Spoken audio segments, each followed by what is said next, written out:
Hello, my dear student. Welcome to our channel Noble Academy Learning Hub. હું તમારી માટે લઈને આવ્યો છું વિદ્યાર્થી મિત્રો આજે ચેપ્ટર નંબર 13 આંકડાશાસ્ત્ર. જે આંકડાશાસ્ત્ર ચેપ્ટર છે એટલે કે જે પ્રકરણ છે એ તમારી માટે ખૂબ જ અગત્યનો અને મહત્વનું ચેપ્ટર છે.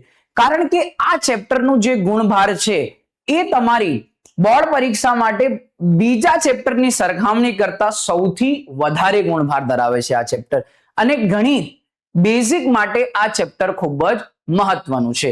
વિદ્યાર્થી મિત્રો, આગળ આપણે જોઈ ગયા સંભાવના, અને સંભાવના પછી આપણે સ્ટાર્ટ કર્યું ચેપ્ટર નંબર 13 આંકડાશાસ્ત્ર. આ બે ચેપ્ટર ખૂબ જ અગત્યના છે, કારણ કે આ બે ચેપ્ટર તમે કરી લો તો તમે સરળતાથી બોર્ડ એક્ઝામમાં પાસ થઈ શકો છો. વિદ્યાર્થી મિત્રો, હવે આપણે ચેપ્ટર નંબર 13 આંકડાશાસ્ત્ર તરફ આગળ વધીશું, કે જેમાં સૌપ્રથમ આપણે જોઈશું કે એનું ગુણભાર કેટલું છે, આંકડાશાસ્ત્ર એટલે શું, આંકડાશાસ્ત્રમાં કયા કયા કેટલા ટોપિક અને કઈ કઈ રીતોનો સમાવેશ થાય છે, અને કયા પ્રકારના દાખલાઓ આવે છે, અને પૂર્ણ સ્વાધ્યાયનું સોલ્યુશન જોઈશું. તો ચાલો વિદ્યાર્થી મિત્રો, હવે હું તમને બતાડું સૌપ્રથમ ચેપ્ટર નંબર જે 13 છે, એટલે કે જે ચેપ્ટર નંબર 13 આંકડાશાસ્ત્ર છે એ કયા કયા વિભાગમાં પૂછાય છે. તો વિદ્યાર્થી મિત્રો, સૌથી ખુશીની વાત એ છે કે આ જે ચેપ્ટર છે એ બધા જ વિભાગમાં પૂછાય છે. વિભાગ એ માં એમસીક્યુઝ, વિકલ્પ, ખાલી જગ્યા અને એક વાક્ય, એટલે કે 3 હેતુલક્ષી પૂછાય છે, ગુણભાર 3. પછી વિભાગ બી માં આ કુલ ગુણ, એટલે કે વિભાગ બી માં 37 પ્રશ્ન ક્રમાંકે પૂછાય છે, ગુણભાર 2. પછી વિભાગ સી માં આ ચેપ્ટર 45 પ્રશ્ન ક્રમાંકે, એટલે ગુણભાર 3. અને પછી ડી માં 51 અને 52, એટલે કે ગુણભાર 8, અને કુલ ગુણ કેટલા થઈ ગયા? 16. એટલે કે વિદ્યાર્થી મિત્રો, અત્યારની પ્રશ્નપત્ર પ્રમાણે ગુણભાર 16 માર્ક્સનું આ ચેપ્ટર તમારી એક્ઝામમાં પૂછાય છે. ચાલો આપણે શરૂઆત કરીએ. સૌ પ્રથમ તમને ખ્યાલ આવતું હશે કે આ આંકડાશાસ્ત્ર શું છે, આંકડાશાસ્ત્ર એટલે શું? વિદ્યાર્થી મિત્રો, અત્યારે તમે ધોરણ 10 માં ગણિતની બુકમાં આંકડાશાસ્ત્ર એક જ પ્રકરણમાં ભણો છો, અને પછી જ્યારે તમે ધોરણ 11 અને 12 માં કોમર્સ લઈને તમે આગળ અભ્યાસ કરીશો, તો વિદ્યાર્થી મિત્રો ત્યાં તમને આંકડાશાસ્ત્રની આખી પાઠ્યપુસ્તક જોવા મળશે. સમજણ પડી ગઈ? તો આપણે વિદ્યાર્થી મિત્રો પ્રસ્તાવનામાં જોઈએ કે આંકડાશાસ્ત્ર એટલે શું. તો પ્રસ્તાવના એટલે આંકડાશાસ્ત્ર ને અંગ્રેજી ભાષામાં સ્ટેટિસ્ટિક્સ તરીકે ઓળખવામાં આવે છે. સ્ટેટિસ્ટિક એટલે આંકડાશાસ્ત્ર એટલે માહિતી, એટલે કે ડેટા એકત્રિત કરવા, તેને ગોઠવવા, તેનું વિશ્લેષણ કરવું અને તેના આધારે નિર્ણયો લેવાનું વિજ્ઞાન, એટલે આંકડાશાસ્ત્ર. વિદ્યાર્થી મિત્રો, આંકડાશાસ્ત્રને અંગ્રેજી ભાષામાં સ્ટેટિસ્ટિક તરીકે ઓળખવામાં આવે છે. અને વિદ્યાર્થી મિત્રો, આંકડાશાસ્ત્ર એટલે માહિતી એકત્રિત કરવી, તેની ગોઠવણી કરવી, તેનું વિશ્લેષણ કરવું અને તેના આધારે જે નિર્ણય લેવામાં આવે છે તેને આંકડાશાસ્ત્ર તરીકે ઓળખવામાં આવે છે. ચાલો હવે આગળ વધીએ વિદ્યાર્થી મિત્રો. આંકડાશાસ્ત્રનો ઉપયોગ શા માટે થાય છે અને કયા કયા ક્ષેત્રમાં થાય છે? તો વિદ્યાર્થી મિત્રો, આંકડાશાસ્ત્રનો ઉપયોગ વિવિધ ક્ષેત્રમાં થતું રહ્યું છે. એટલે કે આંકડાશાસ્ત્ર તમારી માટે ખૂબ જ મહત્વનું છે. જેમ કે આંકડાશાસ્ત્રનો ઉપયોગ પરીક્ષાનો પરિણામ માપવામાં આંકડાશાસ્ત્રનો ઉપયોગ થાય છે.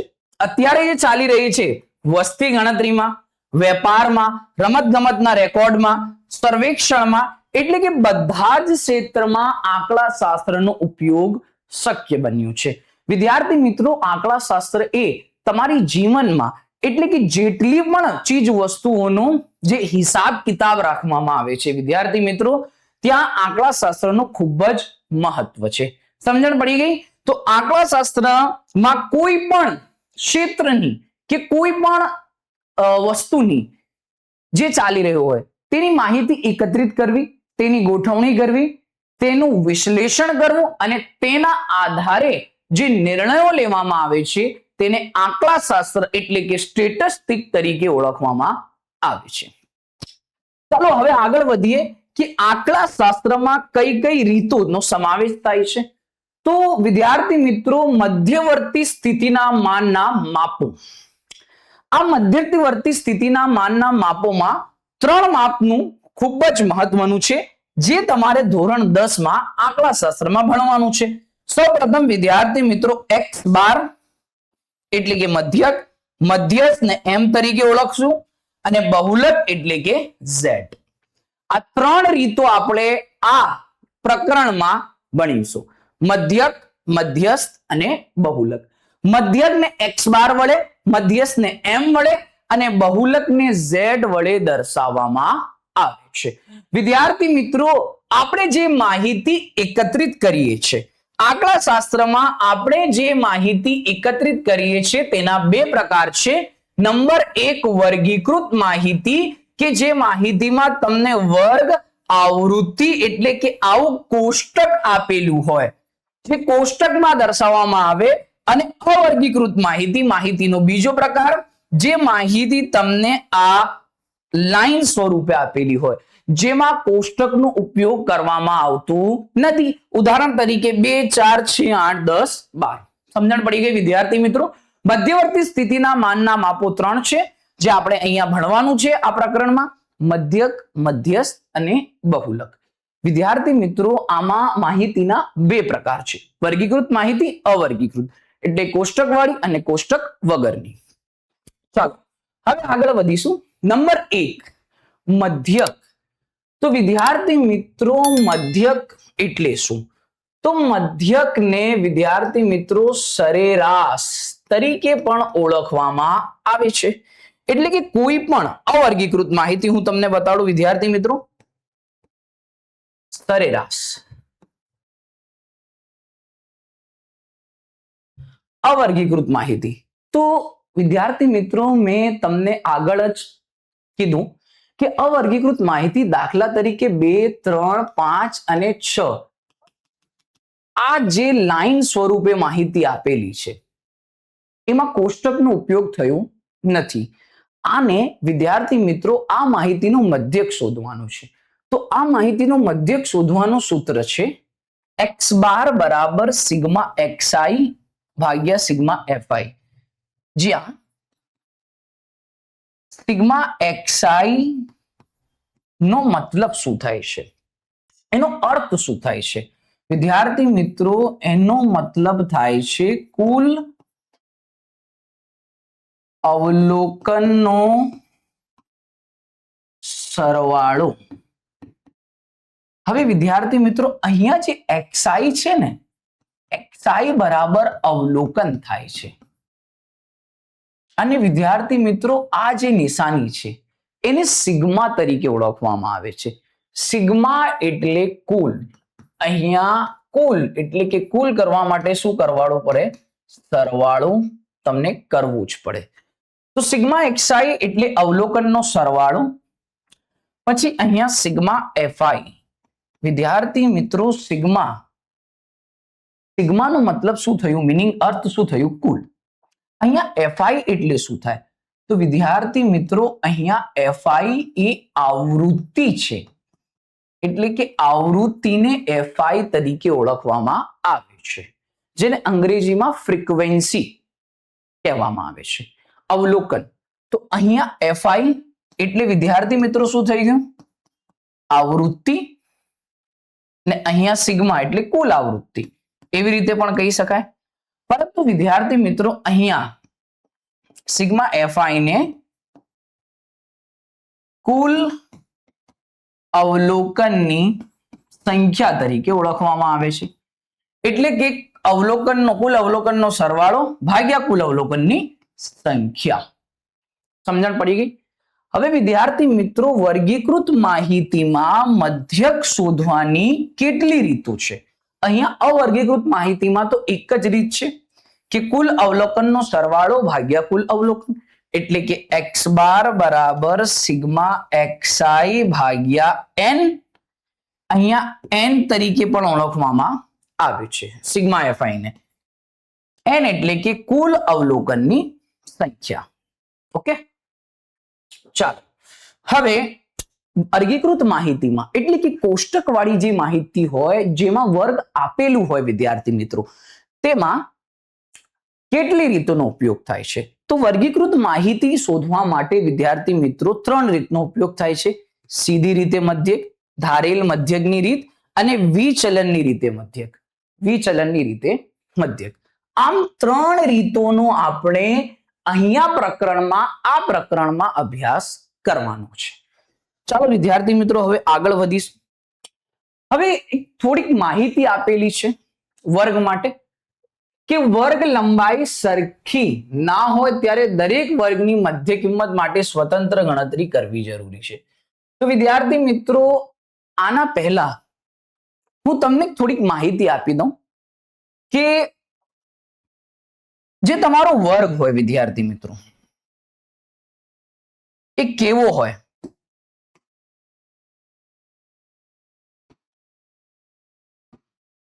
જુઓ, અહીંયા હું લખું વર્ગ અને વિદ્યાર્થી મિત્રો અહીંયા હું લખું આવૃત્તિ, જેને FI તરીકે ઓળખવામાં આવે છે. આ છે એક ઉદાહરણ, હું તમને સમજાવું છું. જો વિદ્યાર્થી મિત્રો હું ઉદાહરણ તરીકે લઈ લઉં કે મારો વર્ગ 0 થી 10, 10 થી 20, 20 થી 30, 30 થી 40 અને 40 થી 50 છે. આ વર્ગીકૃત માહિતી છે, એટલે કે વર્ગવાળી માહિતી.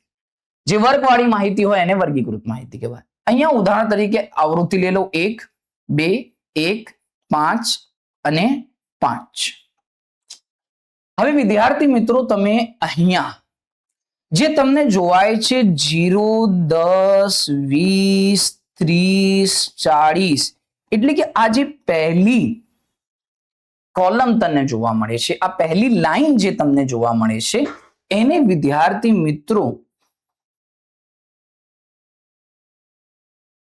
અધઃ સીમા તરીકે ઓળખવામાં આવે છે.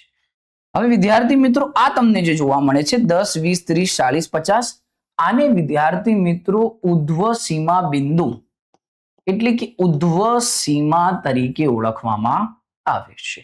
અહીંયા અધઃ સીમાને L અને ઉધ્વ સીમાને U તરીકે U વડે દર્શાવવામાં આવે છે. એટલે કે અંગ્રેજીમાં અધઃ સીમાને લોઅર લિમિટ અને ઉધ્વ સીમાને અપર લિમિટ. L એટલે કે લોઅર લિમિટ અને U એટલે કે અપર લિમિટ.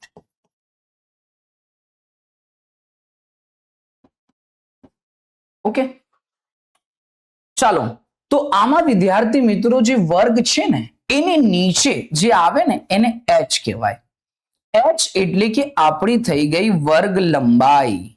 H ને વર્ગ લંબાઈ તરીકે ઓળખવામાં આવે છે. હવે અહીંયા તમારો H શું થઈ જશે વિદ્યાર્થી મિત્રો? તો જુઓ, આ 0 થી 10, પછી 10 થી 20, અહીંયા 10 અને 20, 10 માં કેટલા પ્લસ કરતા કેટલા વધારે કરતા 20 જવાબ આવે? તો 10 માં 10 ઉમેરતા 10 20 આવે, એટલે કે અહીંયા 10 નું તફાવત. પછી અહીંયા 20 માં કેટલા ઉમેરતા 30 આવે, એટલે કે અહીંયા પણ 10 આવી ગયું. પછી 30 માં 10 ઉમેરતા 40 આવે, 40 માં 10 ઉમેરતા 50 આવે. એટલે કે એક વર્ગ અને બીજી વર્ગ વચ્ચે લંબાઈ કેટલી છે? 10, 10, 10, 10, 10. એટલે કે વિદ્યાર્થી મિત્રો અહીંયા તમારી જે વર્ગ લંબાઈ થઈ ગઈ ને એ 10 થઈ ગઈ. સમજણ પડે છે વિદ્યાર્થી મિત્રો? સમજણ પડે છે વર્ગ લંબાઈ કેવી રીતે આવશે? તો વિદ્યાર્થી મિત્રો આ જે આપેલું છે હું તમને આગળ સમજાવું. હવે સૌપ્રથમ તમને હું વર્ગીકૃત માહિતીમાં જે પ્રથમ રીત છે એટલે કે સીધી રીતે મધ્યક, એની થોડીક માહિતી આપીશું. પછી જ્યારે આપણે સ્વાધ્યાયનું શરૂઆત કરીએ વિદ્યાર્થી મિત્રો, ત્યાં હું તમને વિસ્તૃત રીતે સમજાવું કે સીધી રીતે મધ્યક શોધવા માટે આ જે વર્ગ અને જે આવૃત્તિ છે ને એ તો તમને આપેલી જ હોય છે. પછી તમારે xi એટલે કે મધ્ય કિંમત શોધવી પડે. આ xi મધ્ય કિંમત કેવી રીતે શોધવામાં આવે છે? તો વિદ્યાર્થી મિત્રો xi મધ્ય કિંમતનું એક સૂત્ર છે જે હું તમને અહીંયા લખાવું છું. જેમાં અધઃ સીમા પ્લસ ઉધ્વ સીમા ભાગ્યા 2, અધઃ સીમા પ્લસ ઉધ્વ સીમા ભાગ્યા 2. સમજણ પડી ગઈ? તો આ જે સૂત્ર છે વિદ્યાર્થી મિત્રો, આ તમારે યાદ રાખવાનું છે. આ જે સૂત્ર છે આ મધ્ય કિંમતનું સૂત્ર છે. હવે હું તમને એક ઉદાહરણ આપું. જુઓ કે અહીંયા તમારો જે વર્ગ છે ને એ 0 થી 10 છે, પછી 10 થી 20. તો આ આવૃત્તિ અહીંયા 5 અને અહીંયા 5, પછી xi તમારે શોધવાનું છે, મધ્ય કિંમત. તો વિદ્યાર્થી મિત્રો જુઓ, આને અધઃ સીમા કહીશું, આને ઉધ્વ સીમા. તો અહીંયા અધઃ સીમા 0, ઉધ્વ સીમા 10 ભાગ્યા 2, 0 પ્લસ 10, 10 ભાગ્યા 2 કેટલા થઈ ગયું? 5. એટલે કે જે તમારો પ્રથમ xi છે ને એ કેટલું આવી ગયું વિદ્યાર્થી મિત્રો? 5 આવી ગયું. પછી 10 અને 20 છે. તો વિદ્યાર્થી મિત્રો તમારી અધઃ સીમા 10 અને ઉધ્વ સીમા 20 ભાગ્યા 2 એટલે કે 30 ભાગ્યા 2, 30 ભાગ્યા 2 એટલે કેટલું આવી ગયું? 15 આવી ગયું. તો અહીંયા તમારું 15 આવી ગયું મધ્ય કિંમત. સમજણ પડી ગઈ વિદ્યાર્થી મિત્રો? હવે આગળ એમાં fi કરીશું. fi એટલે કે fi અને xi નું ગુણાકાર. જુઓ, પાયો પાયો એટલે કે આ બેનો ગુણાકાર 25, પછી 15 પંચા 75. તો વિદ્યાર્થી મિત્રો અહીંયા સિગ્મા fi સિગ્મા એટલે સરવાળો કરવો, એટલે કે કુલ fi નો કુલ કેટલો આવી ગયો વિદ્યાર્થી મિત્રો? 100. ને અહીંયા આવૃત્તિ, કુલ એટલે કે અહીંયા બેનો સરવાળો કરવો એટલે કે 10. સમજણ પડી ગઈ? તો હવે સીધી રીતને પ્રત્યક્ષ રીત તરીકે પણ ઓળખવામાં આવે છે. એનું સૂત્ર છે x બાર બરાબર સિગ્મા fi ભાગ્યા સિગ્મા fi અને n. કારણ કે વિદ્યાર્થી મિત્રો સિગ્મા fi નો મીનિંગ પણ કુલ આવૃત્તિ થાય છે અને n મતલબ પણ કુલ આવૃત્તિ થાય છે. એટલે કે અહીંયા આનો મધ્યક મેં શોધવો હોય ને તો બહુ ઈઝી થઈ ગયું. અહીંયા કુલ આવૃત્તિ કેટલી આવી ગઈ? સૂત્ર સિગ્મા fi xi ભાગ્યા સિગ્મા fi. તો સિગ્મા fi xi 100 અને સિગ્મા fi 10, 0 થી 0 કટ એટલે કે તમારો મધ્યક શું આવી ગયું? 10 આવી ગયું. સમજણ પડી ગઈ વિદ્યાર્થી મિત્રો? મધ્યક શું આવી ગયું? 10. કુલ આવૃત્તિ કુલ fi xi 100, કુલ આવૃત્તિ 10, 100 ભાગ્યા 10 10. તો આ જે મેં મધ્યક શોધ્યું એ સીધી રીતે શોધ્યું પ્રત્યક્ષ. એવી જ બીજી રીત ધારેલ મધ્યકની રીત. વિદ્યાર્થી મિત્રો ધારેલ મધ્યકની રીતમાં સૂત્ર શું છે? x બાર બરાબર a plus sigma fi di ભાગ્યા સિગ્મા fi. અહીંયા a એટલે ધારેલ મધ્યક થાય છે, fi એટલે આવૃત્તિ, xi નો મીનિંગ તો તમે આગળ xi નો અર્થ સમજી ગયા કે xi એટલે મધ્ય કિંમત અને સિગ્મા fi n બરાબર કુલ આવૃત્તિ. અહીંયા di નું સૂત્ર ખૂબ જ મહત્વનું છે કે તમારે જ્યારે di શોધવાનું હોય તો તેનું સૂત્ર xi એટલે કે મધ્ય કિંમતમાંથી a એટલે કે ધારેલ મધ્યક બાદ કરવું પડશે. તો તમને શું મળી જશે?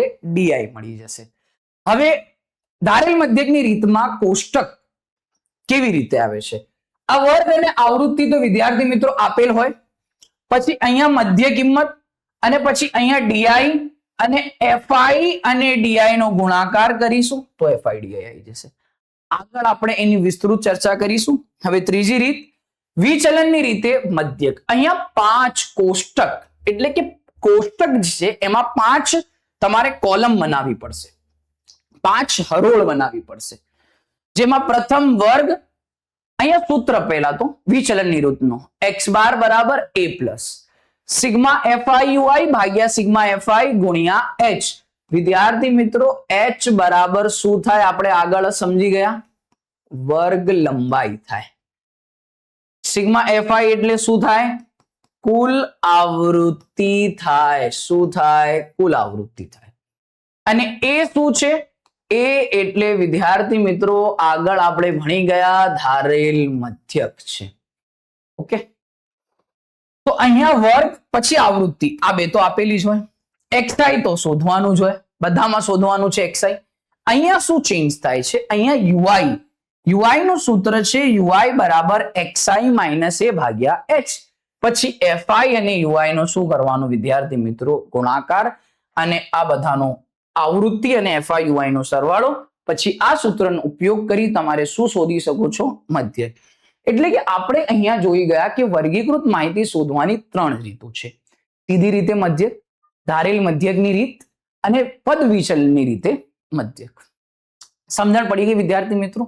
આમાં હું તમને એક આગળનો એટલે કે હું તમને અહીંયા ટોપિક એટલે કે પ્રસ્તાવના સમજાવું છું, એટલે ઇન્ટ્રોડક્શન છે. આગળ આપણે વિદ્યાર્થી મિત્રો આના વિશે વિસ્તૃત માહિતી પ્રાપ્ત કરીશું અને આના દાખલા પણ ગણીશું. સમજણ પડી ગઈ? ચાલો હવે વિદ્યાર્થી મિત્રો બીજી રીત, મધ્યવર્તી સ્થિતિમાનની બીજી રીત એટલે કે મધ્યસ્થ. મધ્યસ્થ આપેલ દરેક સંખ્યાઓનો સૌથી વચ્ચેની સંખ્યા છે. મધ્યસ્થ એટલે કે સૌથી વચ્ચેની સંખ્યા. હવે અવર્ગીકૃત માહિતીનો મધ્યસ્થ. અહીંયા પણ માહિતીના બે જ પ્રકાર હોય, વર્ગીકૃત અને અવર્ગીકૃત. અવલોકનને ચડતા અથવા ઉતરતા ક્રમમાં ગોઠવતા જે અવલોકન મધ્યમાં આવે તેને માહિતીનો મધ્યસ્થ કહે છે. દાખલા તરીકે વિદ્યાર્થી મિત્રો અહીંયા હું તમને લખું કે 2, 4, 6, 8, 10 અને અહીંયા હું લખું 12. સમજણ પડી ગઈ? ને પછી અહીંયા લખી દઉં 14. તો જે અવર્ગીકૃત માહિતી છે, આ અવર્ગીકૃત માહિતીમાં હું અહીંયા લખું વિદ્યાર્થી મિત્રો 2, 4, 6, 8, 10. ઓકે, આ માહિતી મેં લખી. આમાં જે મધ્યમાં છે એટલે કે 2 અહીંયાના 2 અહીંયાના, આ જે 6 છે એ મધ્યમાં છે. એટલે કે આ માહિતીનો મધ્યસ્થ શું થઈ જશે? 6 થઈ જશે. સમજણ પડી ગઈ? હવે અહીંયા બે રીતો છે અવર્ગીકૃત માહિતીમાં. અવલોકનની સંખ્યા અયુગ્મ હોય, અયુગ્મ એટલે કે એકી સંખ્યા, અને જ્યારે અવલોકનની સંખ્યા યુગ્મ હોય, યુગ્મ એટલે કે બેકી સંખ્યા હોય, એકી અને બેકી, ત્યારે મધ્યસ્થનું સૂત્ર m બરાબર n+1 ભાગ્યા 2 મું અવલોકન, અને અવલોકનની સંખ્યા બેકી હોય એટલે કે m બરાબર n ભાગ્યા 2 મું અવલોકન પ્લસ n ભાગ્યા 2 પ્લસ 1 મું અવલોકન ભાગ્યા 2. એટલે કે અહીંયા જુઓ, અહીંયા વિદ્યાર્થી મિત્રો આ 4 અને આમાં જે મધ્યસ્થ છે વચ્ચેનો એને મધ્યસ્થ કહેવાય. અને આમાં શું કહેવાય કે જે 2 હોય બેકી સંખ્યામાં, આ 2 નો સરવાળો અને ભાગ્યા 2 કરવાનો. એ આગળ આપણે વિસ્તૃત સમજીશું. હવે વર્ગીકૃત માહિતી માટે અવર્ગીકૃત માહિતીમાં સંચય આવૃત્તિ, આ એક મહત્વનો ટોપિક છે. કોઈ પણ અવલોકનની આવૃત્તિ તથા તે અવલોકન નાના અવલોકનની આવૃત્તિનો સરવાળો થી ઓછા પ્રકારની સંચય આવૃત્તિ કહેવાય. અને કોઈ પણ અવલોકનની આવૃત્તિ તથા અવલોકનથી મોટા અવલોકન આવૃત્તિનો સરવાળો એટલે કે આવૃત્તિના મોટા અવલોકનનો આવૃત્તિનો સરવાળો એને વધુ પ્રકારની સંચય આવૃત્તિ કહેવાય. હવે મહત્વનો ટોપિક કે વર્ગીકૃત માહિતી માટે મધ્યસ્થ. તો વિદ્યાર્થી મિત્રો મધ્યસ્થનું સૂત્ર, આ જે વર્ગીકૃત માહિતી છે એ તમારી માટે મોસ્ટ આઈએમપી છે. કારણ કે વિદ્યાર્થી મિત્રો જે મોટા દાખલા પૂછાવે છે એમાં વર્ગીકૃત માહિતી જ આવે છે. અવર્ગીકૃત માહિતીમાં તો નાના દાખલા પૂછાવે છે જે વિભાગ બી અને એમાં પૂછાતા હોય છે. વિભાગ સી અને ડી માટે વર્ગીકૃત માહિતી. તો આનું સૂત્ર શું છે વિદ્યાર્થી મિત્રો? સૌપ્રથમ તમારે શું કરવું પડશે? અહીંયા ધ્યાન આપો. વર્ગીકૃત માહિતીનું મધ્ય શોધવાનું સૂત્ર, અહીંયા કોષ્ટક બનાવો જેમાં 3 વર્ગ, પછી આવૃત્તિ, વર્ગ પછી આવૃત્તિ આવશે અને પછી સંચય આવૃત્તિ આવશે. એટલે કે વર્ગ એફઆઈ અને સીએફઆઈ આવશે. જેમાં 2 સ્ટેપમાં દાખલા ગણવાના. મધ્યસ્થ વર્ગ શોધવાનો જેનું સૂત્ર n ભાગ્યા 2 મું અવલોકન, અને મધ્યસ્થનું સૂત્ર m બરાબર l પ્લસ n ભાગ્યા 2 માઇનસ cf ભાગ્યા f ગુણ્યા h. આ સૂત્ર તમારે યાદ રાખવાનું છે. હવે જુઓ, l એટલે કે મધ્યસ્થ વર્ગની અધસીમા થાય, cf એટલે મધ્યસ્થ વર્ગની ઉપરની સંચય આવૃત્તિ, f એટલે મધ્યસ્થ વર્ગની આવૃત્તિ, n અને fi એટલે કે કુલ અવલોકનનો સરવાળો. એ તો તમને ખબર જ હોય. ચાલો આગળ. હવે વિદ્યાર્થી મિત્રો લાસ્ટ ટોપિક એટલે કે લાસ્ટ મધ્યવર્તી સ્થિતિના માનનો માપ. બહુલક. અવર્ગીકૃત માહિતીનો બહુલક. બહુલક કોને કહેવામાં આવે? જે અવલોકન, વિદ્યાર્થી મિત્રો, જે અવલોકન બીજા અવલોકનની સરખામણીમાં સૌથી વધુ વખત પુનરાવર્તન થાય તો તે અવલોકન માહિતીનું બહુલક કહે છે. સૌથી વધુ વખત પુનરાવર્તન થાય. ઉદાહરણ તરીકે હું સમજાવું. આ ઉદાહરણ આપેલું છે જેમાં 20 વિદ્યાર્થીઓને 10 માંથી મેળવેલા ગુણ આપેલા છે. તો તેનું બહુલક શોધવાનું છે. 4 6 5 9 7 2 7 6 5 4 9 10 10 3 4 7 6 9 9. અહીં 7 અને 9 બંને 4 વખત આવે છે. જુઓ, 1 2 3 4, 1 2 3 અને 4. તો અહીંયા 7 અને 9 બહુલક છે. જે અવલોકન વધારે પુનરાવર્તન પામે. ઉદાહરણ તરીકે હું તમને અહીંયા આપું 2 0 2 1 2 3 5 2. અહીંયા સૌથી વધારે વખત શું પુનરાવર્તન પામે છે વિદ્યાર્થી મિત્રો? 2. તો અહીંયા બહુલકને આપણે કોના વડે દર્શાવવામાં આવે છે? Z. આ અવર્ગીકૃત માહિતીનું છે. તો અવર્ગીકૃત માહિતીનું Z બરાબર શું આવી ગયું? 2. અહીંયા અવર્ગીકૃત માહિતી ખૂબ જ સરળ છે કે જે અવલોકન વિદ્યાર્થી મિત્રો સૌથી વધારે પુનરાવર્તન પામતો હોય તેને બહુલક કહેવામાં આવે. ચાલો હવે આપણે આગળ વધીશું. આ પ્રકારની માહિતીને બહુબહુલક પણ કહેવાય, કારણ કે એમાં એક બહુલક નથી, 7 અને 9 આ બે બહુલક છે. એટલે કે આને બહુબહુલક પણ તરીકે ઓળખવામાં આવે છે. હવે વિદ્યાર્થી મિત્રો, વર્ગીકૃત માહિતી માટે બહુલક. અહીંયા જે સૂત્ર છે Z બરાબર L plus F1 minus F0 ભાગ્યા 2F1 minus F0 minus F2 ગુણ્યા H, જ્યાં H એટલે કે વર્ગ લંબાઈ થાય. અહીંયા F1 એટલે કે સૌથી મોટી જે આવૃત્તિ હોય, F0 એટલે કે બહુલકીય વર્ગની આગળની આવૃત્તિ, એટલે F1 ની આગળની આવૃત્તિ. F2 એટલે કે F1 ની નીચેની આવૃત્તિ, F1 ની ઉપરની આવૃત્તિ એટલે કે F0. જુઓ અહીંયા એવી રીતે હોય, F0 હોય, એની ઉપર F1 હોય. સોરી વિદ્યાર્થી મિત્રો, એવી રીતે હોય. સૌપ્રથમ F1 એટલે કે સૌથી મોટી આવૃત્તિ, એની ઉપર F0 હોય અને એની નીચે F2 હોય. અને L એટલે કે બહુલકીય વર્ગની અધસીમા. હવે વિદ્યાર્થી મિત્રો, સૌથી વધુ સૌથી વધુ આવૃત્તિ વાળા વર્ગને બહુલકીય વર્ગ એટલે બહુલક વર્ગ કહેવામાં આવે છે. વર્ગીકૃત માહિતીનો બહુલક એ બહુલકીય વર્ગમાં આવેલી કિંમત છે. બહુલક શોધવા માટે વર્ગ લંબાઈ સતત હોવી જોઈએ. જો સતત આપેલ ના હોય તો તેને સતત કરવી પડે. એટલે કે વિદ્યાર્થી મિત્રો, આ એક ખૂબ જ IMP ટોપિક છે કે જેમાં વર્ગ સતત ન હોય. હવે વર્ગના સતત અને અસતત બે પ્રકાર છે. એ આપણે આગળ જ્યારે હું દાખલાની એટલે કે સ્વાધ્યાયની શરૂઆત કરું ને ત્યારે હું તમને બતાવીશ. તો વિદ્યાર્થી મિત્રો, અહીંયા તમારો જે આંકડા શાસ્ત્રની પ્રસ્તાવના છે એ પૂરી થાય છે. આજે આપણે શું શું ભણ્યું વિદ્યાર્થી મિત્રો? કે મધ્યવર્તી સ્થિતિમાનની 3 રીતો છે: મધ્યક, મધ્યસ્થ અને બહુલક. જેમાં મધ્યકમાં 3 રીતો છે: સીધી રીતે મધ્યક, ધારેલ મધ્યકની રીત અને વિચલનના રીતે મધ્યક. પછી એમાં 2 પ્રકારની માહિતી હોય: વર્ગીકૃત અને અવર્ગીકૃત. એટલે કે જે વર્ગવાળી માહિતી છે, જે કોષ્ટકવાળી માહિતી છે એને વર્ગીકૃત, અને જે કોષ્ટકવાળી નથી એને અવર્ગીકૃત.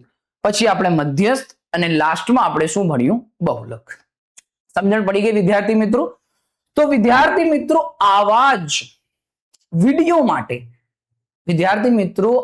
વિડીયો માટે તમારે અમારી YouTube ચેનલને સબસ્ક્રાઇબ કરો, તમારા ધોરણ 10 ના વિદ્યાર્થી મિત્રો સાથે શેર કરો, લાઈક કરો.